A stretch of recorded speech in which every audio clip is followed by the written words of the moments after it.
জয় জগন্নাথ বন্ধুরা, এখন দুপুর 2টোর মতো বেজে গেছে। আমি আজ বেরিয়ে পড়েছি বাড়ির সকলকে নিয়ে রথের ওখানে প্রসাদ পাওয়ার জন্য। এখানেতে সকালবেলা, দুপুরবেলা এবং রাত্রিবেলা 3 টাইম প্রসাদ পাওয়া যায়। তো দুপুরের প্রসাদটা এখানেতে কুপন কেটে ঢুকতে হয় এবং খেতে হয় এখানেতে। তো আমি এখন এখানে চলে এসেছি খাওয়ার জন্য। এখান থেকে ফের আমি বিকালবেলা গিয়ে দোকান খুলবো।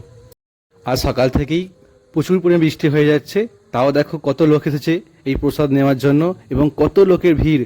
আমি ভাবলাম সকাল থেকে তো বৃষ্টি হচ্ছে, বেশি লোকজন হয়তো হবে না, কিন্তু এখানে এসে দেখি প্রচুর লোক হয়েছে। অবশেষে প্যান্ডেলের মধ্যে আমরা ঢুকলাম এবং আমরা সকলে মিলে এখন প্রসাদ পাচ্ছি। প্রসাদ কোনোদিন খারাপ হয় না, এটা কোনোদিন বলতে নেই, কিন্তু প্রসাদ খুব সুন্দর হয়েছে এবং প্রচুর পরিমাণে খিদে পেয়েছিল। তো আমি ভালোভাবে খেয়েছি এবং খুব তৃপ্তিভাবে খেয়েছি। আমার খুব ভালো লাগছে খেয়ে। এর পাশে একটা আত্মীয় বাড়ি আছে, আমি এখন সেখানে এসেছি। এখন একটু কিছু রেস্ট নেবো, তারপর এখান থেকে ফের বেরিয়ে দোকান চলে যাবো। এখনো কি পরিমাণ বৃষ্টি হচ্ছে তোমরা দেখো, তোমাদেরকে একটু চারপাশে দেখাচ্ছি।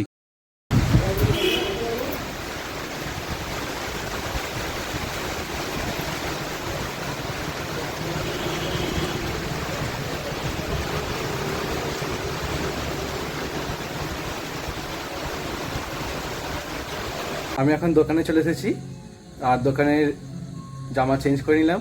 এখন দোকানদার হয়ে গেছি এখন আমি। তোমরা দেখতেই পেলে যে সকাল থেকে কিভাবে বৃষ্টি চলছে।